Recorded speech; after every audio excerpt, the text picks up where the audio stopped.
ನಮಸ್ಕಾರ. ಪ್ರತಿಷ್ಠಿತ ಪದ್ಮಶ್ರೀ ಪ್ರಶಸ್ತಿಗೆ ಭಾಜನರಾಗಿರುವ ಖ್ಯಾತ ಶಿಕ್ಷಣ ತಜ್ಞರು, ಸಮಾಜ ಸೇವಕರು ಹಾಗೂ ಖೇಲಿ ಸಂಸ್ಥೆಯ ಸಂಸ್ಥಾಪಕ ಅಧ್ಯಕ್ಷರಾದ ಡಾಕ್ಟರ್ ಪ್ರಭಾಕರ್ ಬಸವಪ್ರಭು ಕೋರೆ ಅವರಿಗೆ ರಾಜೀವ್ ಗಾಂಧಿ ಆರೋಗ್ಯ ವಿಜ್ಞಾನಗಳ ವಿಶ್ವವಿದ್ಯಾಲಯದ ಪರವಾಗಿ ಹೃತ್ಪೂರ್ವಕವಾದ ಅಭಿನಂದನೆಗಳು. ಉನ್ನತ ಶಿಕ್ಷಣ, ಆರೋಗ್ಯ ಕ್ಷೇತ್ರಗಳಲ್ಲಿ ಅವರು ಸಲ್ಲಿಸಿರುವ ಅಪಾರ ಸೇವೆಯನ್ನ ಮತ್ತು ದೃಢ ಸಂಕಲ್ಪ ಹಾಗೂ ದೂರದೃಷ್ಟಿಯ ನಾಯಕತ್ವವನ್ನು, ಶಿಕ್ಷಣ ವಲಯದಲ್ಲಿ ಅವರು ಮಾಡಿರ್ತಕ್ಕಂಥ ಕ್ರಾಂತಿಯನ್ನ ಪರಿಗಣಿಸಿ ಕೇಂದ್ರ ಸರ್ಕಾರವು ಅವರಿಗೆ ಈ ಪ್ರಶಸ್ತಿಯನ್ನು ನೀಡಿದೆ. ಅವರಿಗೆ ದೇವರು ಒಳ್ಳೆಯದು ಮಾಡಲಿ. ನಮ್ಮ ವಿಶ್ವವಿದ್ಯಾಲಯದ ಪರವಾಗಿ ಅವರಿಗೆ ಶುಭಕಾಮನೆಗಳು.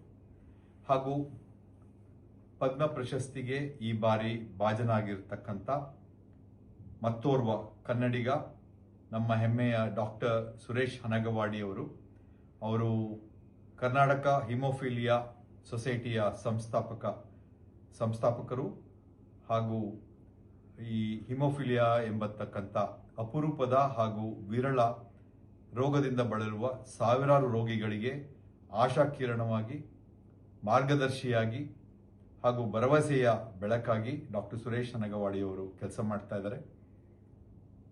ಇಷ್ಟೇ ಅಲ್ಲದೆ ಅವರು ರಾಜೀವ್ ಗಾಂಧಿ ಆರೋಗ್ಯ ವಿಜ್ಞಾನಗಳ ವಿಶ್ವವಿದ್ಯಾಲಯದಡಿ ಬರ್ತಕ್ಕಂಥ ಪ್ರತಿಷ್ಠಿತ JJM ಮೆಡಿಕಲ್ ಕಾಲೇಜಲ್ಲಿ ಪೆಥಾಲಜಿ ವಿಭಾಗದ ಪ್ರಾಧ್ಯಾಪಕರಾಗಿ ಸೇವೆ ಸಲ್ಲಿಸಿದ್ದಾರೆ. ಅವರು ಕೂಡ ತಮ್ಮ ಅನನ್ಯ ಸೇವೆ ಮೂಲಕ ಈ ಪ್ರಶಸ್ತಿಗೆ ಭಾಜನರಾಗಿದ್ದಾರೆ. ಅವರು ಮುಂದೆ ಕೂಡ ಈ ಕೆಲಸದಲ್ಲಿ ಉತ್ತಮವಾಗಿ, ಈ ಕಾರ್ಯ ಕ್ಷೇತ್ರದಲ್ಲಿ ಉತ್ತಮವಾಗಿ ಕೆಲಸ ಮಾಡಲಿ. ಅವರು ಇನ್ನೂ ದೇವರು ಅವರಿಗೆ ಒಳ್ಳೆಯದು ಮಾಡಲಿ ಅಂತ ಹೇಳಿ ನಾನು ಆಶಿಸಿ ಅವರಿಗೆ ಇಬ್ಬರು ದಿಗ್ಗಜರಿಗೂ ಕೂಡ ಶುಭಕಾಮನೆಗಳನ್ನು ಸಲ್ಲಿಸ್ತೇನೆ. ನಮಸ್ಕಾರ.